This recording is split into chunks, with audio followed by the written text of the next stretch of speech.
शिवाय। आइए प्रिय आत्मन मित्रों, संध्या की इस पावन वेला में सर्वप्रथम अपने अपने गुरुदेव भगवान और इष्ट देव की शरण में चलें और उन्हें प्रणाम करके आशीर्वाद प्राप्त करें। और उसके पश्चात हम सभी साधक मिलकर हिमालय की इस ऊर्जा और ऋषियों मुनियों के सानिध्य में बैठकर भीतर की ओर चलेंगे, स्वयं की ओर चलेंगे, अपने भीतर विराजमान अपने अपने सदगुरुदेव की शरण में चलेंगे। तो आइए सर्वप्रथम हम प्रभु के चरणों में, गुरुदेव भगवान के चरणों में प्रार्थना लेकर चलें। आइए।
नमः शिवाय।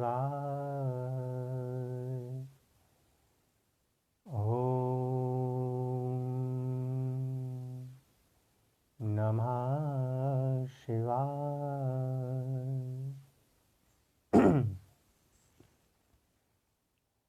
हे समस्त प्रिय आत्मन मित्रों, प्रभु प्रेमी, गुरु प्रेमी, ध्यान प्रेमी आत्माओं, आप सबके भीतर विराजमान अविनाशी अनंत परम ब्रह्म परमात्मा के श्री चरणों में हिमालय की इस तपोभूमि श्री केदारखंड से हिमालयन ऋषि का कोटि कोटि प्रणाम।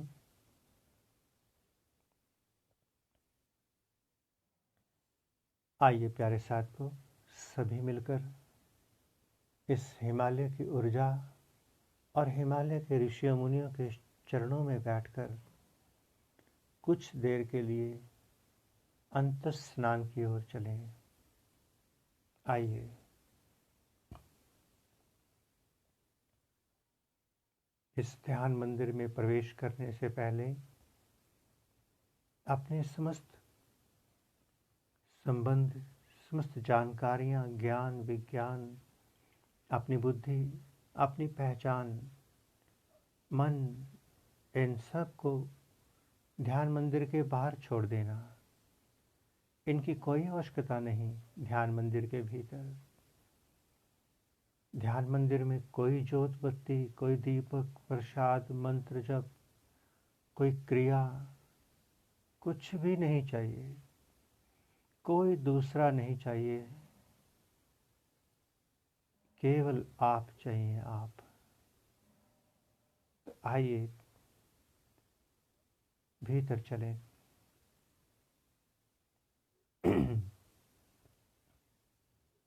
आप जहाँ भी हैं वहीं अपने आसन पर बैठ जाएंगे। सहज, सरल, सुखदायी आसन। कोई कष्टदायी आसन ना हो, क्योंकि जिस पे आप विराज रहे हैं, आपके भीतर परमात्मा भी विराज रहा है। इसलिए सुख, आराम से आनंदित होकर बैठना। बाहर की दोनों आंखों को बंद कर लेंगे।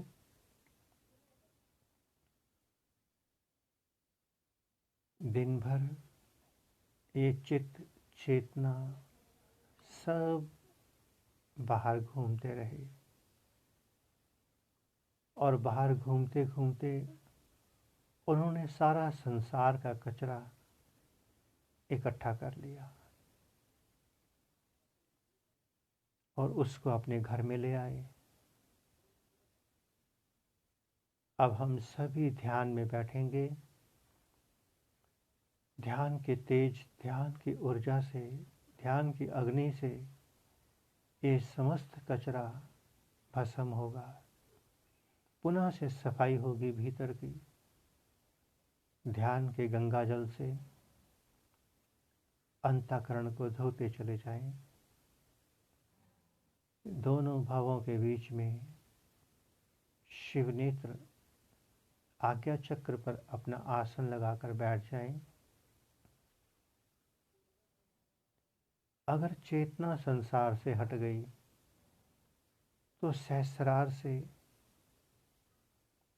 अमृत उतरेगा। उसी अमृत से अंतःकरण धुलेगा।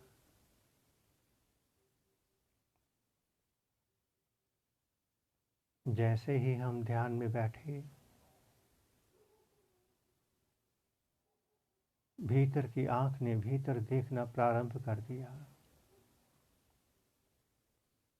भीतर हमने कितनी चालाकियां चली, दिन भर कितना छल किया, झूठ किया, अकारण ही अंतःकरण दूषित करते चले गए। दिन में तो पता ही नहीं चला, क्योंकि मन हावी था।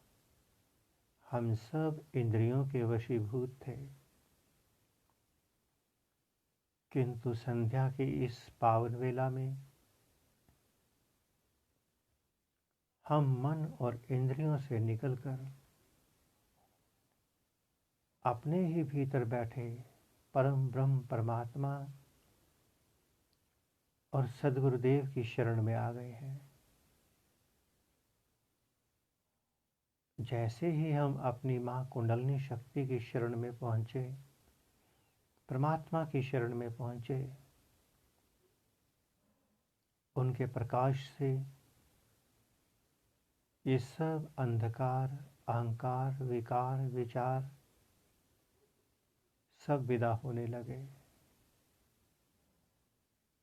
देखते चले जाएं शिव नेत्र से लगातार।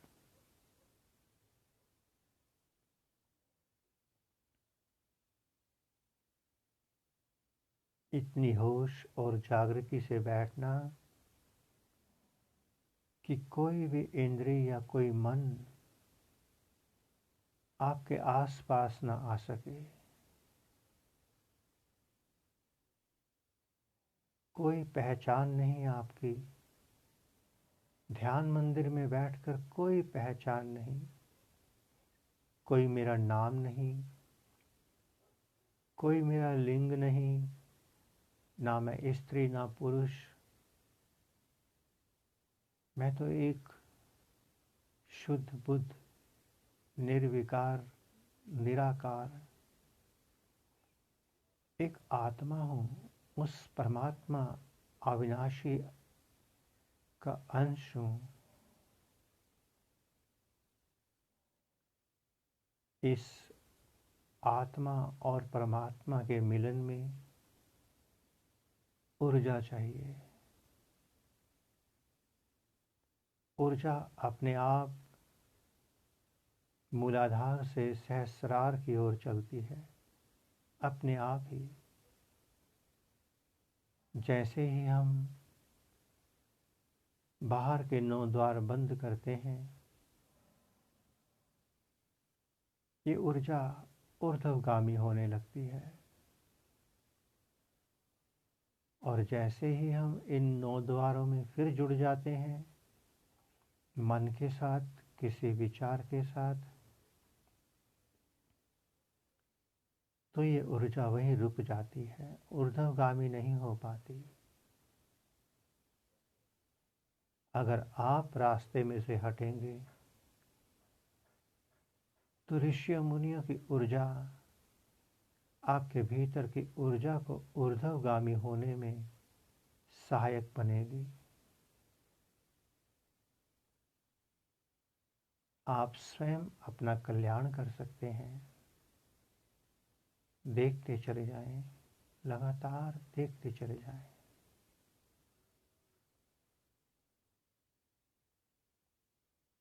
कोई मंत्र नहीं, कोई गुरु नहीं, कोई ज्ञान की बात, कोई प्रसंग, कथा, कहानी, कुछ भी नहीं। कोई सहारा नहीं लेना, किसी का सहारा नहीं चाहिए। आत्मा तो अपने आप में सबल है, निर्बल नहीं है। उसे किसी का सहारा नहीं चाहिए। ध्यान मंदिर से निकलने के बाद चाहे सब सहारे फिर पकड़ लेना, किंतु ध्यान मंदिर में बैठकर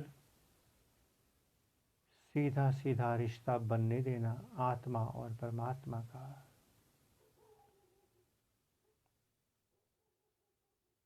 आत्मा स्वयं अपने अविनाशी को पहुंच जाएगी, ढूंढ लेगी अपना रास्ता। आप उसकी कोई सहायता नहीं कर सकते, केवल आप उसका रास्ता जरूर बंद कर सकते हैं। आप किनारे पे हो जाएं, साइड पे हो जाएं, ये अपने आप ऊर्जा आत्मा को परमात्मा से मिला देगी। साक्षी दृष्टा, लगातार साक्षी। बहुत सुंदर। देखते चले जाएं।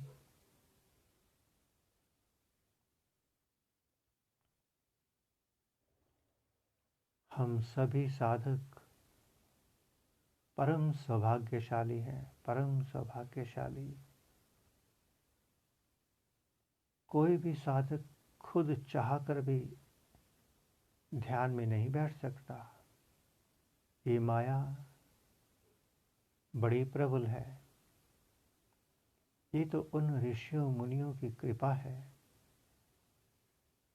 जिन्होंने हमारे ऊपर से माया का पर्दा हटा कर के कुछ पलों के लिए अपने चरणों में बिठा लिया। आभार है उन ऋषियों मुनियों का। देखते चले जाएं लगातार। शिव नेत्र से दाएं बाएं नहीं जाना। ये मन कहीं जाए उसे जाने देना, रोकना नहीं। नेगेटिविटी में जाए, पॉजिटिविटी में, शुभ दिखाए, अशुभ, ये इसका काम है, उसे करने देना। उसके काम में दखल अंदाजी नहीं करना। अगर दखल अंदाजी करोगे तो ये मन और बढ़ा चढ़ा करके तुम्हें नचाएगा। देखना भी नहीं इसकी ओर, केवल शिव नेत्र की ओर अपनी दृष्टि बनाए रखें। हमने कभी अपने भीतर बैठे सदगुरुदेव की ओर दृष्टि ही नहीं की, कभी उसकी ओर नहीं देखा। देखा तो बाहर के गुरुओं की ओर, संतों महात्माओं की ओर, और भीतर जो हमारा सदगुरु है, सर्वशक्तिमान परमात्मा है, हमने उसकी ओर कभी अपना ध्यान नहीं दिया। आज ऋषियों की कृपा से हमारा ध्यान अपने भीतर के सदगुरुदेव की ओर लौटा है। जुड़ते चले जाएं अपने भीतर के गुरुदेव से, अपने भीतर विराजमान परमात्मा से, जो अनादि अनंत है, जो समस्त इंद्रियों से परे है, जिसका कोई रूप स्वरूप ही नहीं, इतना विराट जिसका कोई अंत नहीं। देखते चले जाएं लगातार।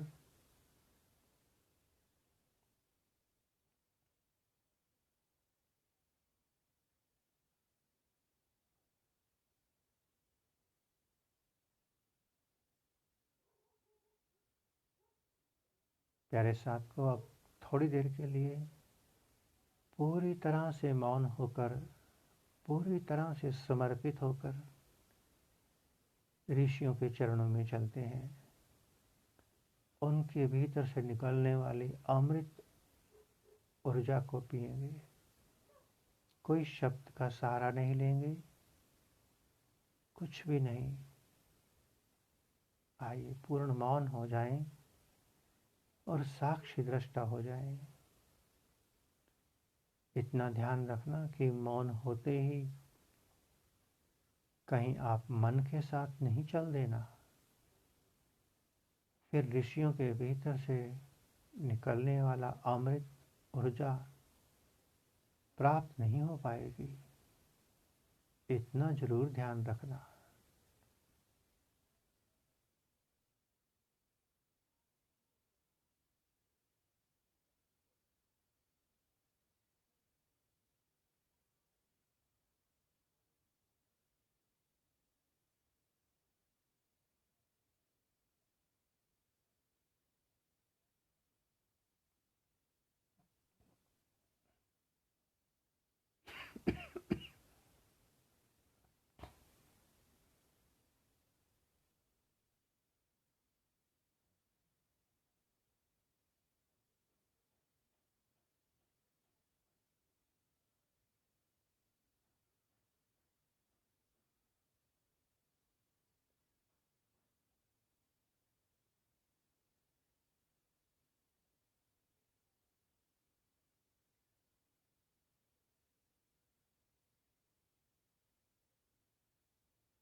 आइए प्यारे साथियों, ध्यान से पुनः प्रकृति की ओर लौटें। अपनी दोनों हथेलियों पर रगड़ करके अपने मुखमंडल पर फेर लेंगे।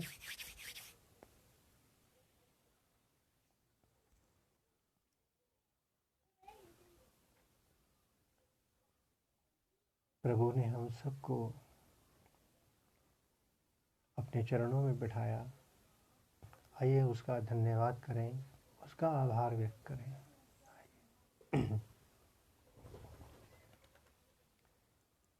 ओम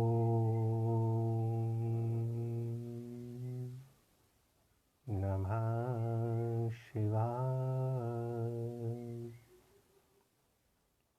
ओम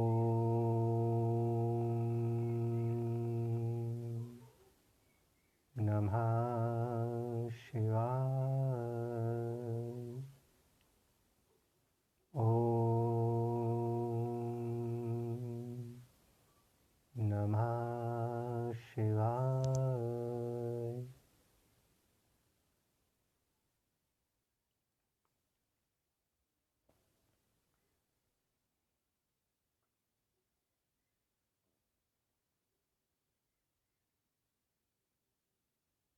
प्यारे मित्रगणों, ये अंतस का मार्ग जितना ज़्यादा सहज सरल है, उससे कहीं ज़्यादा दुर्गम और कठिन भी है। कठिन क्यों है, पहले हम ये जान। प्यारे साथ को, एक कागज को जलाया जाए, कागज, तो उस कागज को तो आपने जला दिया, उसका अस्तित्व मिटाया है। हमने मिटाया अपनी दृष्टि में कि उसका अस्तित्व मिट गया। अब उसकी राख बन गई है। वह राख इस अस्तित्व से बाहर कहाँ जाएगी? यहीं रहेगी ना। उसका अंत नहीं हुआ, केवल उसका ट्रांसफॉर्मेशन हुआ, रूप बदला। तो प्यारे साथ को, ये पंच भौतिक देह पंच तत्वों से मिली। हम सोचें कि शरीर की मृत्यु हो गई, काम समाप्त हो गया। नहीं, तत्व पुनः से अपनी प्रकृति में चले गए। आवश्यकता पड़ते ही दोबारा से तत्व क्रिएट हो गए। ट्रांसफॉर्मेशन होती रहती है। कुछ समय पहले ये शरीर इस रूप में है, फिर किसी और रूप में हो जाएगा, फिर किसी और रूप में। सभी तत्व अपने आप में कहाँ जाएंगे? ये प्रकृति से बाहर नहीं जा सकते। इसलिए इस अस्तित्व में सर्वस्व अमर है। एक विधि है इस अस्तित्व से भी परे जाने की, ध्यान। किंतु ध्यान की ओर हम जा नहीं सकते। जाया जा सकता है, जा नहीं पाते। कारण, हमारे भीतर जो माँ कुंडलिनी शक्ति है, वो परमात्मा का एक ऐसा इंस्ट्रूमेंट है। महाप्रलय भी हो जाएगी, कितनी त्रासदियाँ हो जाएं, कितनी महामारियाँ आ जाएं, इस इंस्ट्रूमेंट का बाल भी बांका नहीं हो सकता। कुछ नहीं बिगड़ेगा इसका। हम सोचें कि महामारी आई, उसमें मर गए, कोई ट्रेजेडी हुई, सब समाप्त हो गया। नहीं प्यारे साथ को,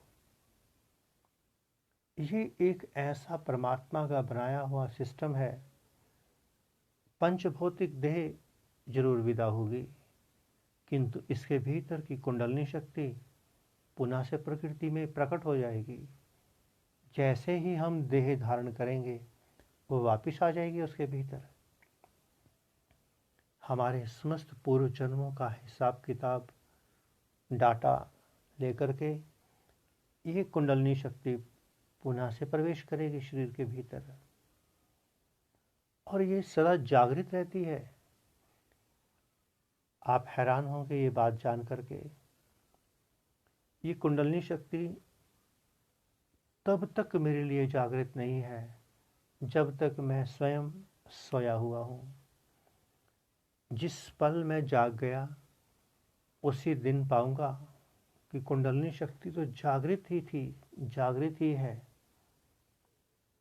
हम अपने कर्मों के साथ कैसे खेलते हैं, ये सब कुंडलिनी शक्ति हिसाब किताब रखती है। हम दिन में अकारण कितने छल बल कपट धोखा झूठ मान प्रतिष्ठा को पाने के लिए करते हैं। जहाँ भी अवसर मिलता है, छोटी सी अवसर मिलना चाहिए, वहाँ हम छल खेल जाते हैं, धोखा खेल जाते हैं, कपट कर जाते हैं, भ्रमित कर देते हैं दूसरों को। एक छोटी सी बात बिना नाम लिए इशारे से स्पष्ट कहेंगे, माना कि मुझे गलती लग गई आपसे, किंतु आपको तो पता है कि सामने वाले को गलती लगी है, वो भ्रम में चला गया, किंतु आपने उसको निगलेक्ट कर दिया। आपके भीतर बैठी माँ कुंडलिनी शक्ति ने आपके उस कर्म को स्टोर कर लिया। इतना सूक्ष्म विज्ञान है भीतर का। जब तक आप इस सूक्ष्म विज्ञान की ओर नहीं जाएंगे, कितने ही हम मेरे जैसे संत महात्मा आंखें बंद करवा करके ध्यान में आपको बिठा दें, कितनी ही क्रियाएं करवा दें, जब तक आप जागेंगे नहीं, जब तक आपको समझाया नहीं जाएगा, बताया नहीं जाएगा, आपको अपने कर्मों के प्रति सचेत नहीं किया जाएगा, क्या बनेगा? आज यदि मैं एक साधक संत के रूप में आया हूँ, परमात्मा ने मुझे संत के रूप में भेज दिया। संत तो करोड़ों अरबों हैं,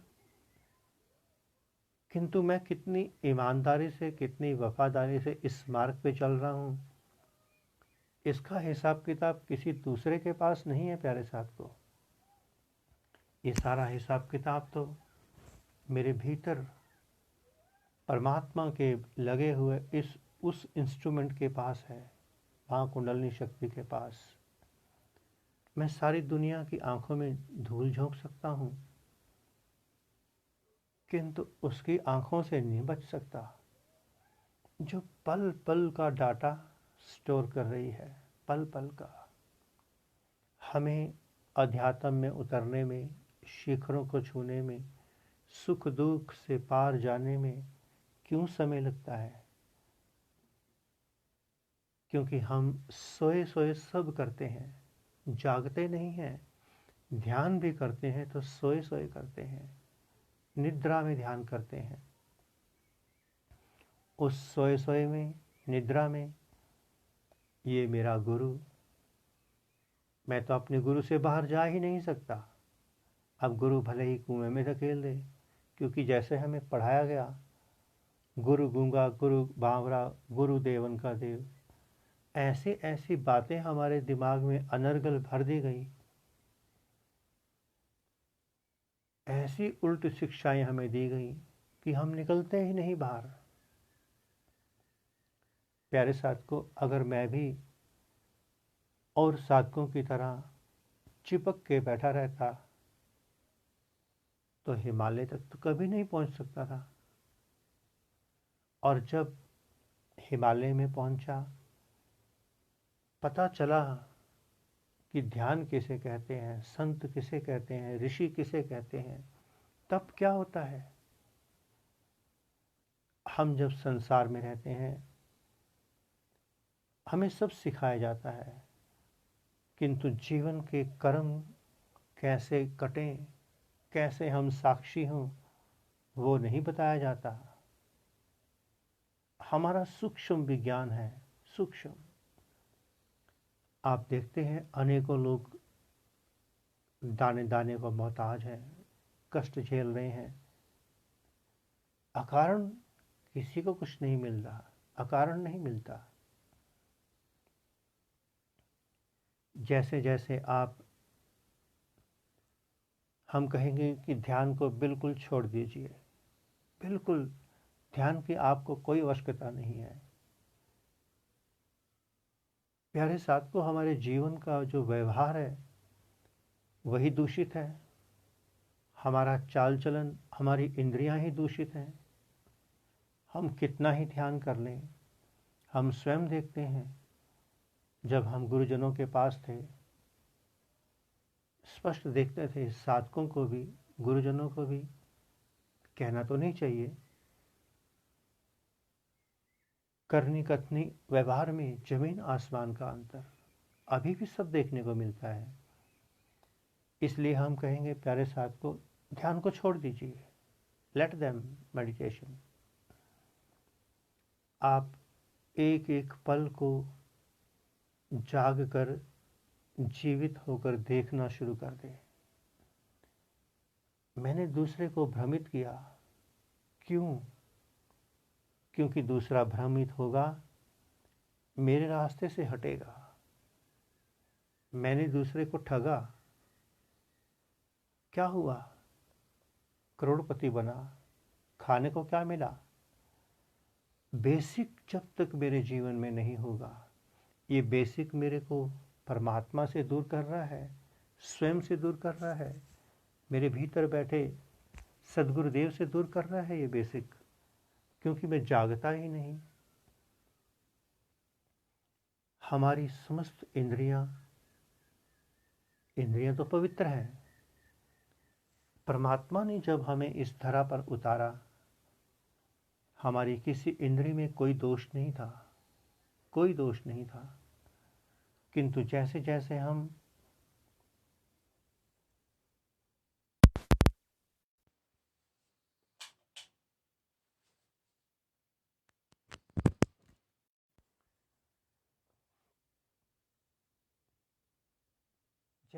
हम संसार के सर्कल में आते चले गए, हमारी इंद्रियां दूषित होती चली गई। प्यारे साथ को, हमें झूठ बोलने की कला सिखाई गई, सीखते चले गए, हम स्वार्थी होते चले गए। ऊपर से हम बड़े भक्त, बड़े ध्यानी, बड़े साधक बनते हैं। ऐसे काम नहीं बनेगा। किसी को शायद इस बात का रहस्य पता हो, वरना सभी जानते हैं कि हमारे अंदर कुंडलिनी शक्ति सुषुप्त अवस्था में रहती है। पहले पता तो होना चाहिए कि कुंडलिनी शक्ति होती क्या है, उसका स्वरूप क्या है, वो है क्या चीज।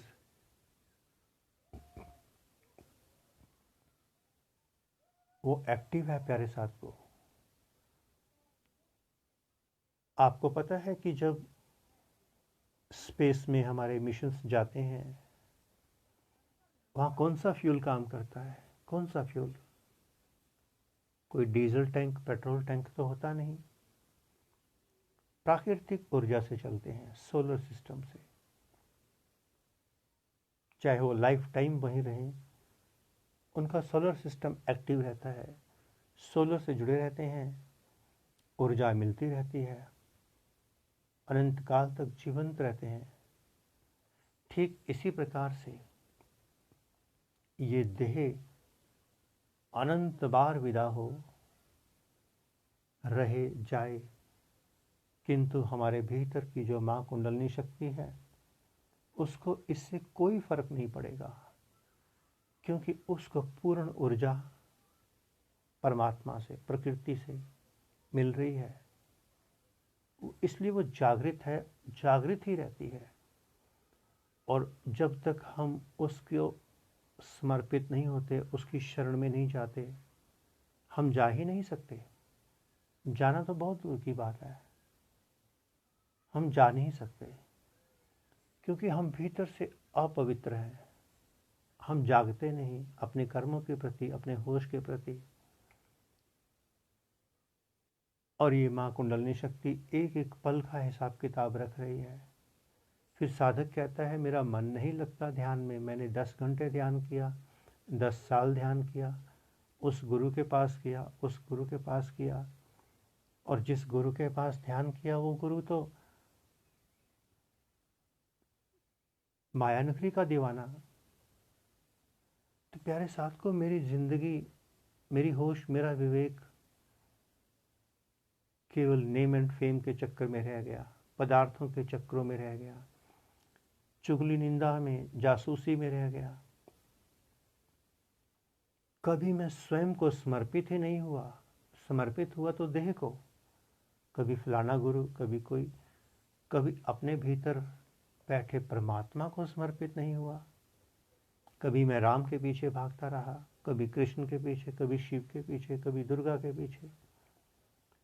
क्या कभी मैं स्वयं के भीतर बैठी दुर्गा के पीछे, स्वयं के भीतर विराजमान सदाशिव के पीछे या राम के पीछे, या अपने भीतर बैठे सदगुरुदेव की ओर कभी गया? नहीं गया। मैं गया तो बाहर ही बाहर, और जब मेरी इंद्रियां बाहर दौड़ेंगी, रिजल्ट तो वही होगा। केवल कंचन कामनी कीर्ति का दास बन सकता हूं। तो प्यारे साधकों, प्यारे मित्रगणों, हम बार बार कहेंगे, अपने भीतर बैठे सदगुरुदेव की ओर मुड़िए। बहुत जन्मों से आप मेरे जैसों के पीछे घूमते रहे, बहुत जन्मों से। मेरे जैसे इंसान, मेरे जैसे साधक, गुरु, संत, महात्मा केवल 2 शब्दों से अधिक, इस कचरे से अधिक कुछ नहीं दे सकते। अपने भीतर बैठे प्रभु की ओर मुड़िए, परमात्मा की ओर, अपने सदगुरुदेव की ओर मुड़िए। वो जागृत हैं। संत सदगुरु भीतर का परमात्मा जागृत है। माँ कुंडलिनी शक्ति जागृत है, किंतु उसने आपकी ओर केवल मुंह फेरा हुआ है, आंखें बंद की हुई हैं, जानबूझ करके, क्योंकि आप स्वयं उसकी ओर नहीं देखते, कभी नहीं देखते उसकी ओर। उसकी बातें करते हैं, कुंडलिनी शक्ति जगानी है, फलाने महात्मा के पास जाना है, कुंडलिनी शक्ति जागरण के 10-20 हज़ार देने हैं, कुंडलिनी शक्ति जागरण शिविर लग रहा है। अर्थात सदैव दूसरे के ऊपर, दूसरे के पास।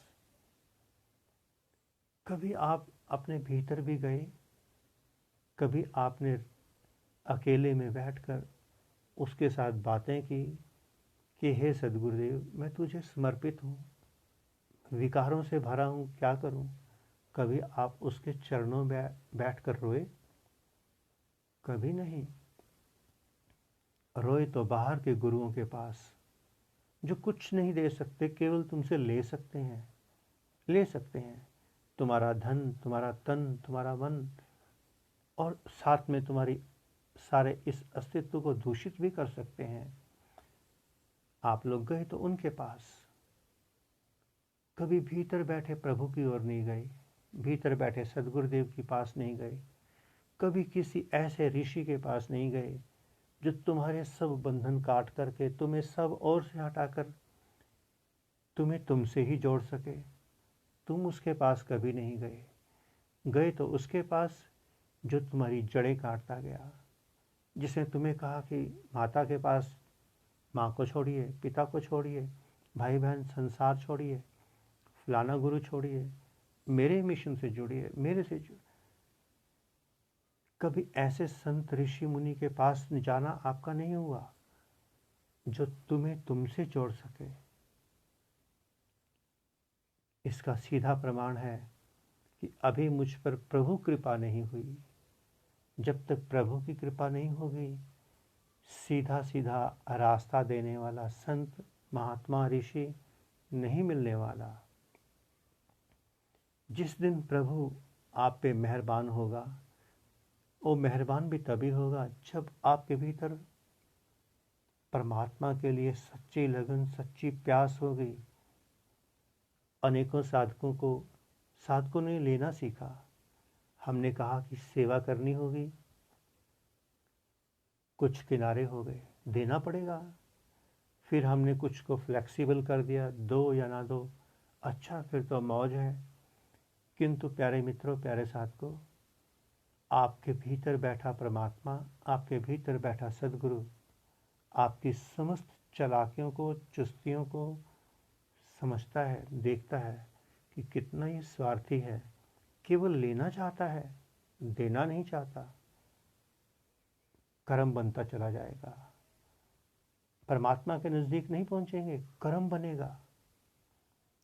जिस दिन मुझे होश आ जाएगी अपने प्रति, अपने विवेक के प्रति, फिर तो जीवन बदलेगा, फिर बदलेगा। और जिस दिन होश आएगी, प्यास जगेगी, सच्ची लगन पैदा होगी, उस दिन प्रभु की कृपा बरसेगी आप पर। और कृपा का प्रथम प्रमाण होगा, वो आपको किसी संत ऋषि मुनि से मिलाएगा, ऐसे से जो तुम्हें चाहेगा, तुम्हें, तुम्हारी गति को बढ़ाएगा, तुम्हें तुमसे जोड़ देगा, तुम्हारे भीतर बैठे सदगुरुदेव की ओर तुम्हारा मुख कर देगा, तुम्हारा हाथ पकड़ के तुम्हारे भीतर के प्रभु की ओर, तुम्हारे भीतर के सदगुरुदेव की ओर दे देगा। ये होगी परमात्मा की प्रथम कृपा आप पर। जब कोई ऐसा ऋषि संत महात्मा आपको मिलेगा, अगर अभी तक नहीं मिला तो इसका अर्थ अभी आपकी कमाई नहीं है, अभी आपका अंतःकरण पवित्र नहीं है, अभी प्यास नहीं है, इसलिए परमात्मा ने आपके लिए व्यवस्था नहीं की। अन्यथा उस परमात्मा की प्रकृति में तो अनंत व्यवस्थाएं हैं। जिस दिन आप पवित्र होंगे, निर्मल होंगे, सच में प्यास होगी, करनी कथनी एक होगी, जब आपके भीतर सेवा का भाव उतरेगा कि मैं मुफ्त में क्यों लूँ, परमात्मा एक एक पल आपको देख रहा है। उस दिन, जिस दिन आप निर्मल होंगे, आपका हाथ पकड़ के दे देगा किसी संत के हाथ में, और वही संत तुमसे कमाई करवाएगा, तुम्हें निर्मल करेगा, पवित्र करेगा। फिर वही हाथ पुनः से, तुम्हारा ही हाथ, तुम्हारे ही भीतर बैठे सदगुरुदेव माँ कुंडलिनी शक्ति के चरणों में, तुम्हारे भीतर बैठे परमात्मा से, सदाशिव से, उन्हीं को भेंट कर देगा। तुमसे लेकर तुम्हारा ही तुम्ही को भेंट कर देगा, और वो किनारे हो जाएगा।